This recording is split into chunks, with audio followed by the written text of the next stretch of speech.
Welcome to the Hoystory On Air podcast, Season 2, Episode 23. It is Tuesday, June 16th, 2026. Been on a lot of other people's podcasts lately. If you're not following me on Substack, you should follow me there because I post links to them and whatnot. So you can see more of me. What can I say? Mostly it's been peddling the book, Which You Should Buy. There's links all over. Go to my X account, top of it, there's a link. You can buy the book. Here's what we're talking about today. We are talking about the Iran deal. And I've been talking about this for a while. I went back and looked through the records. This will be the fourth time I've talked about it in the past few months. That's not a lot, I realize, but it's probably the biggest kind of recurring subject I've been talking about. This is a mess. And Trump has been handling this horribly. This one was from January 8th, Iranian Revolution and the regime's friends. Appears the Iranian people may soon throw out the mullahs, but who are the mullahs promoting? They're not going to throw out the mullahs. The next one was on January 22nd, Trump's Iran betrayal. Trump encourages the Iranian people to rise up and promises aid he never delivers. Again, he did this, and the numbers I've seen are somewhere between 30 and 50,000 people were killed by the regime. It's you wonder why anybody ever believes this, frankly. The Kurds, we help the Kurds and whatnot, and maybe they've got an area in northern Iraq that's kind of independent up there, but the Turks treat them horribly, the ones who live in Turkey horribly. We had people in Afghanistan. Oh yeah, we're going to support you, and then we turn tail. Vietnam. Yeah. I mean, we've got a history of doing this. And frankly, if anybody, believes, oh yeah, we're going to help you throw off the oppressor's yoke because, we believe in democracy and whatnot, I would encourage them to not believe the U.S. because our track record is absolute garbage when it comes to this. And then looks like Trump does something. March 2nd, he starts bombing. No more Ayatollahs is a good thing. Trump needs a plan. And promoting my book. But we're at the point now where we're still going to have Ayatollahs. The regime is still in power. When we were bombing them, I was saying, look, we need to follow up. We need to find ways to get arms to the people so they can fight against the IRGC, the Iranian Republican Guard Corps. They're not Republican GOP type Republicans, grand old party. No, they're different. But, but we didn't do any of that. All indications are that Iran's in a bad place financially, that, with the blockade and all the sanctions stuff, whatnot, that, if we kept the screws to them and helped democratic forces in that country, a couple more months, maybe we can pull down the regime. Trump doesn't have the wherewithal to stay the course. And now now they're touting a deal that, makes the JCPOA look like a death sentence. Maybe I'm exaggerating a little bit, but it's not good. People have quoted Trump famously saying, years ago when he wasn't in charge, that Iran's never won a war and they've never lost a negotiation. And here we go again. This time it's him. J.D. Vance, vice president, whom I used to respect. When he wrote his book, Hillbilly Elegy, fantastic book. It's a really good book. You should read it. I'm not sure you want to give him any more money. But he, like a lot of Republicans, saw which way the wind was blowing and has latched on to the Trump bandwagon at the cost of his integrity and all the rest of it. It's politics. People go into politics. That's for very many of them. It's their integrity. They sell it pretty cheap. So Vance is on CNBC selling the deal. Let's hear what he's got to say here. And we've been talking to these people, sometimes indirectly, but sometimes directly, and that's what's fundamentally changed under the president's leadership. Let's try that again, see if they can get the video to go. And right. we've been talking to these people, sometimes indirectly, but sometimes directly, and that's what's fundamentally changed under the president's leadership. We are now speaking directly to the Iranian system. We have some good relationships there. So this is going to be a successful negotiation because, we're not passing messages through various back channels anymore. We're actually talking to them. Good news. Now they can lie directly to our faces.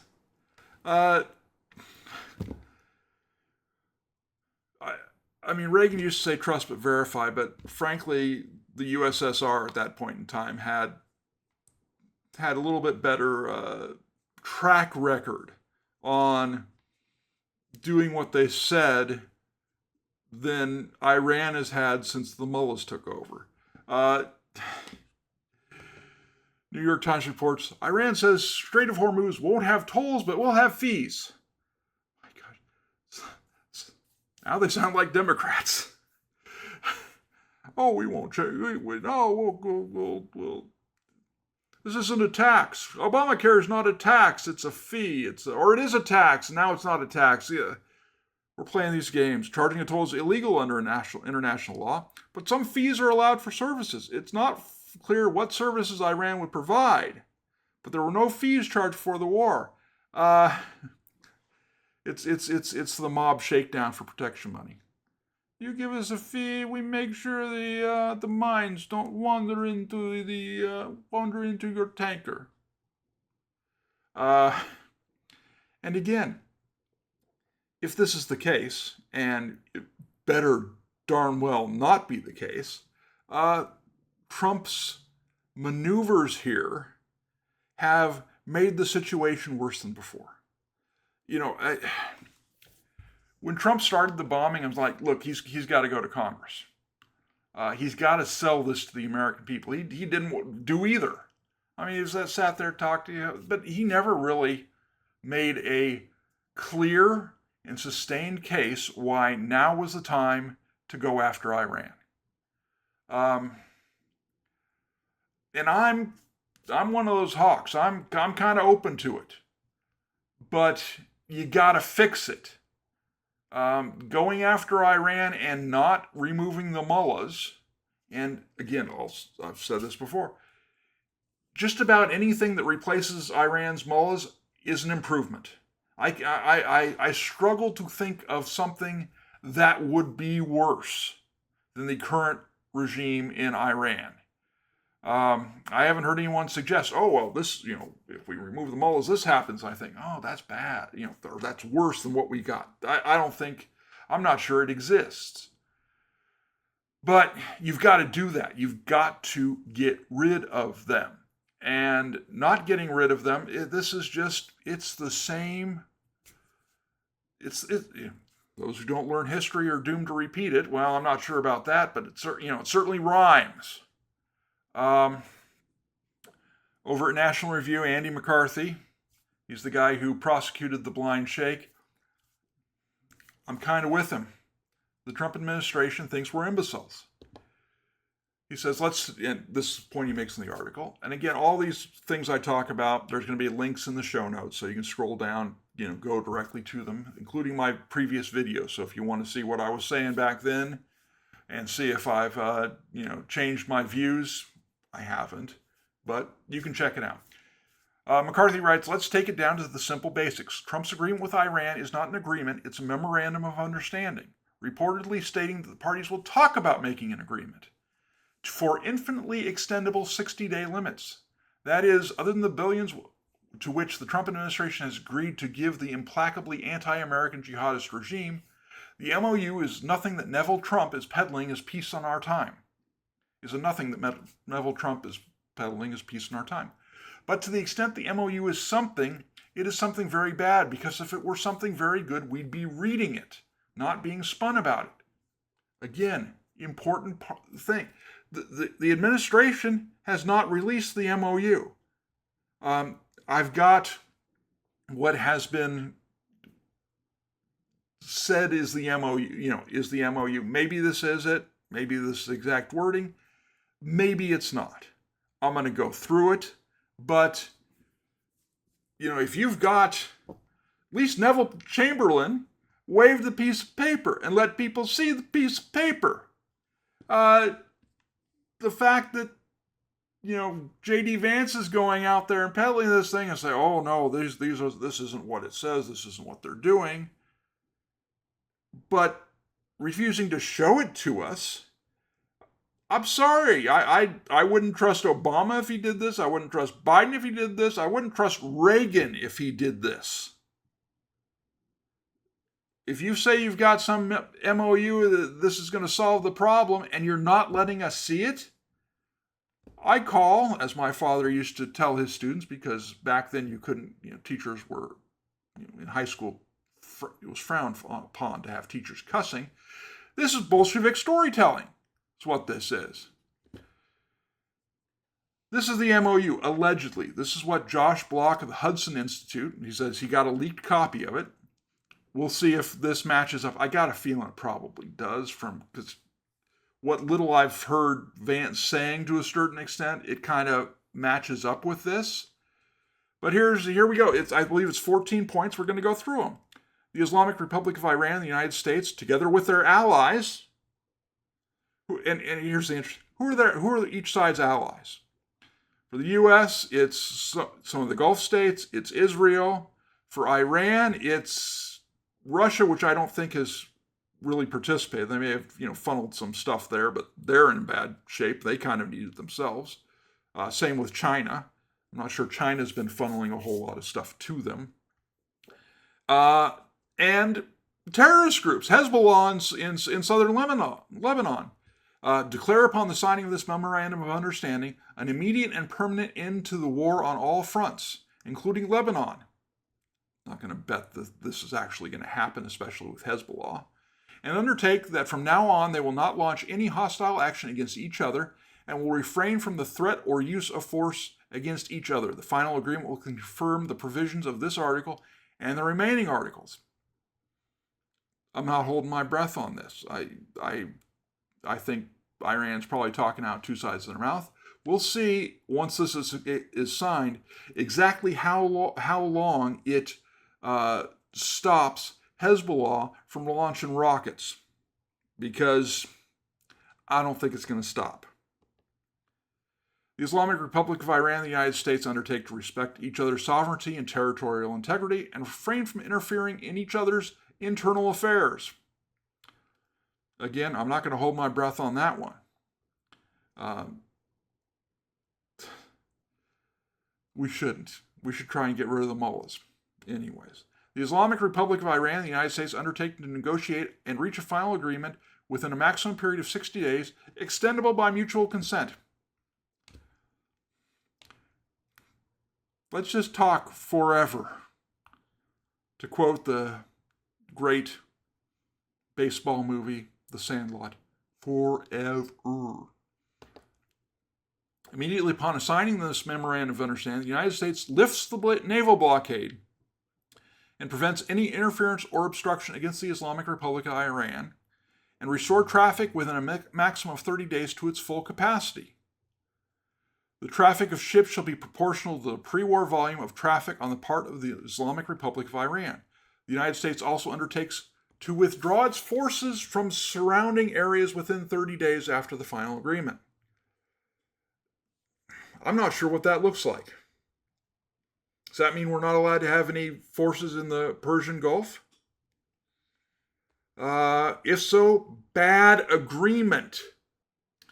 5. Upon signing this memorandum of understanding, the Islamic Republic of Iran will immediately take steps to ensure that the movement of merchant ships from the Persian Gulf to the Sea of Oman and vice versa is resumed within 30 days to the pre-war volume, taking into account the need for the removal of technical obstacles and the neutralization of mines by Iran. Well, we'll see if that happens. Not holding my breath on that one. The United States undertakes, together with its regional partners, to create a comprehensive plan agreed upon by both parties for the rehabilitation and economic development of the Islamic Republic of Iran, while ensuring financing of at least $300 billion. The implementation mechanism of this plan, as part of the final agreement, will be formulated within 60 days. Now, there's been some talk online about, we're giving them $300 billion. I think this money is supposed to be, some of it's supposed to come from like other Gulf states, but some of it's supposed to be Iran's own money that we've got locked down overseas, returned to them. Again, this is, it's like, okay, well, it's Iran does this all, okay, we'll play nice, and then all of a sudden they're giving millions to Hezbollah and the Houthis and, who else? Terror groups. They are the leading state sponsor of terrorism still, ladies and gentlemen. And we're going to make sure they get at least $300 billion for rehabilitation and economic development. This is not a good deal. The United States commits to ending, on a schedule to be agreed upon as part of the final agreement, all types of sanctions currently facing the Islamic Republic of Iran, including resolutions of the United Nations Security Council and the Board of Governors of the International Atomic Energy Agency, and all unilateral U.S. sanctions, both primary and secondary. Well, that's a big give. I mean, we're going to schedule this, but holy crap, I mean, I'd be good with this agreement if there was like, if we were making it like with a general who had performed a coup and gotten rid of the Islamic regime and was going to return it to something, I mean, a strongman type of government that was different than what we've got now, that wasn't interested in the little Satan and the big Satan. This is giving up an awful lot, and I don't trust them. No, but you shouldn't trust them. 8. The Islamic Republic of Iran reiterates that it will never produce nuclear weapons. I don't believe this either. I mean, we went in there supposedly because of nukes. We bombed the heck out of it supposedly because of nukes. One of our earlier demands was all nuclear material. And now it's just, the Islamic Republic of Iran and the United States have agreed that the fate of enriched material and the fate of all other mutually agreed nuclear-related issues, including Iran's nuclear needs, will be adequately addressed in a final agreement. The final agreement will confirm the provisions of this article. Sounds like we're going to let them keep it, because Iran has nuclear needs. Maybe the Greens the Greens don't like nuclear, though. If Greens were honest, they'd like nuclear. But it's not like Iran has a shortage of oil to burn. The Islamic Republic of Iran and the United States agree that, pending a final agreement, they will maintain the status quo. Iran will maintain the status quo on its nuclear program, which should be jack squat. And the United States will not impose new sanctions on Iran or strengthen its forces in the region. They're not giving up squat, and we're giving up options.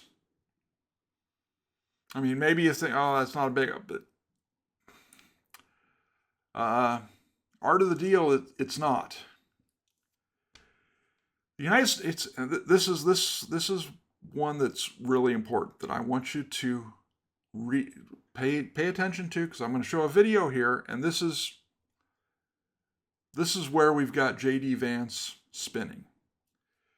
The United States undertakes that immediately after signing of this memorandum of understanding and until the date of lifting of sanctions, the United States Treasury Department will issue waivers for exports of Iranian crude oil, petrochemical products and their derivatives, and all related services, including banking, insurance, transportation, and the like.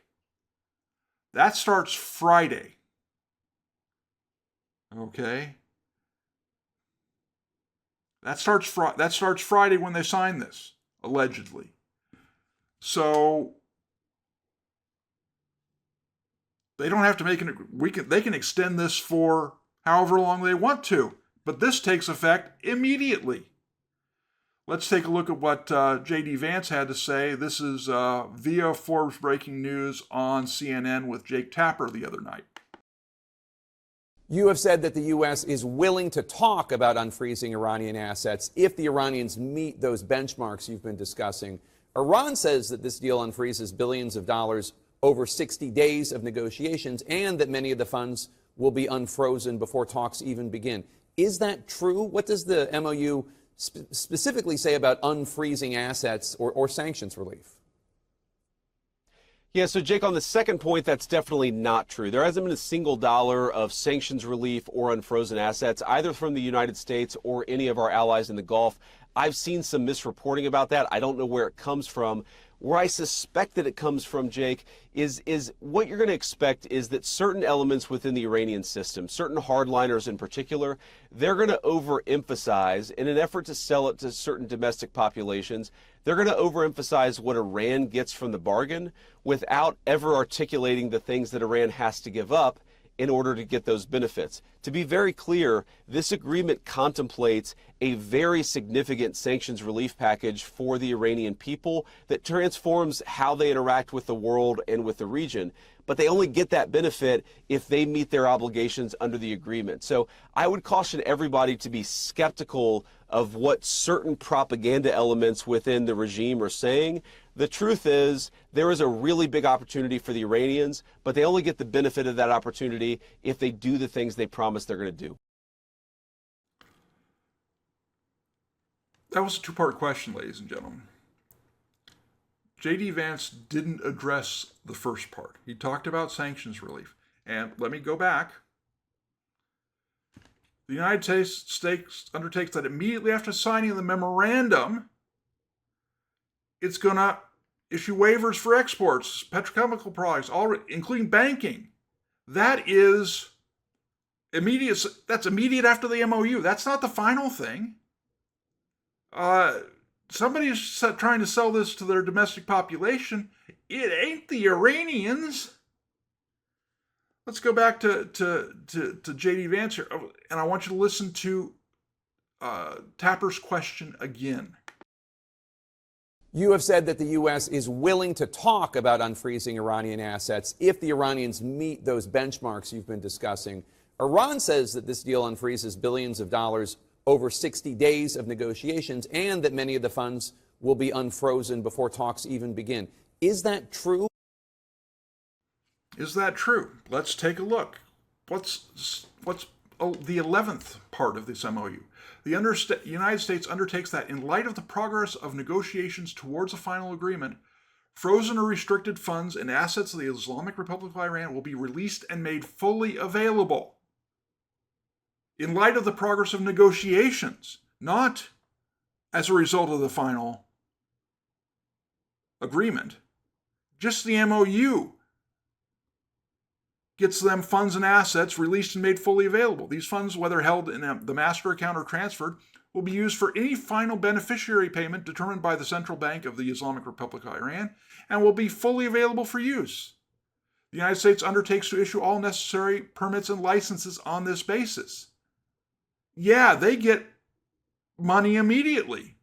Or, as things progress, oh yeah, we're working on pulling, we pulled a mine, give us $1 billion. This makes the JCPOA look, the one Obama signed, positively draconian. Bad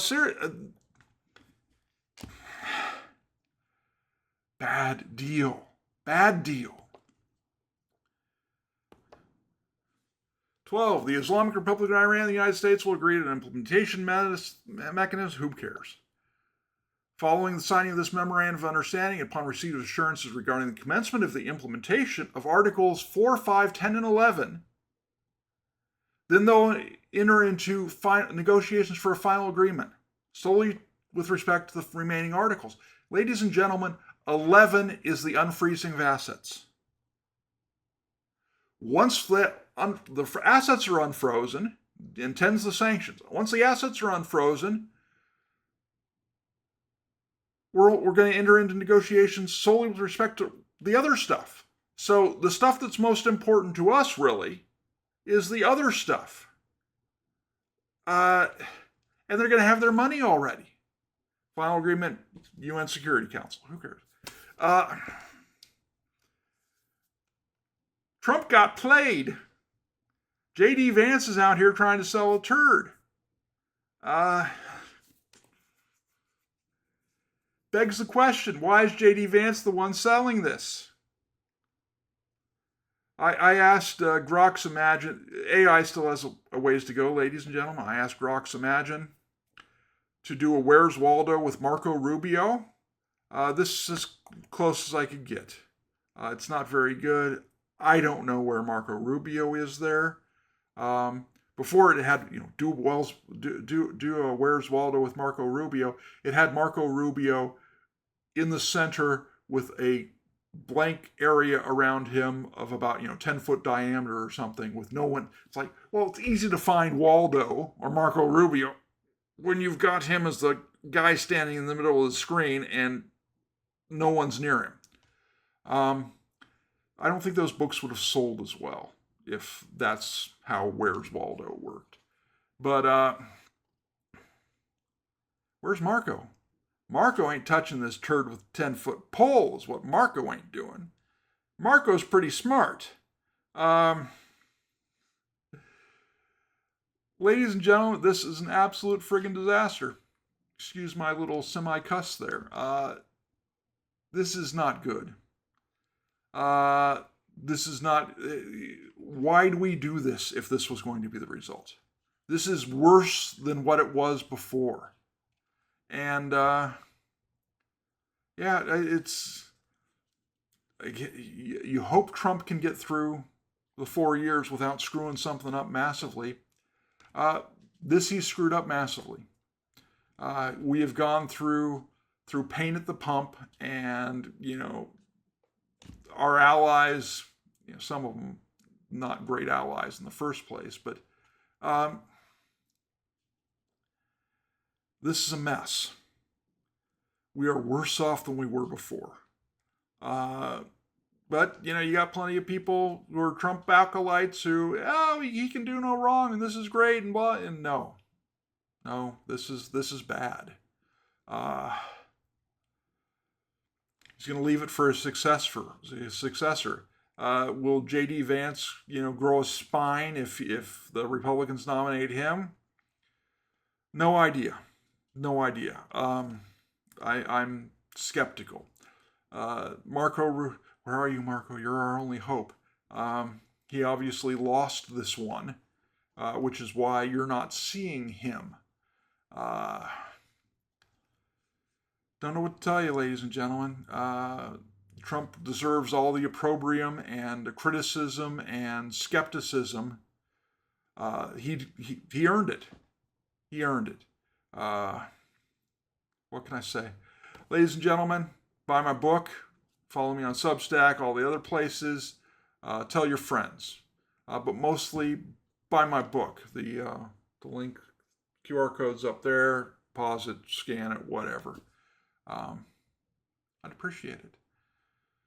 Hopefully better news next time. I'll talk to you later.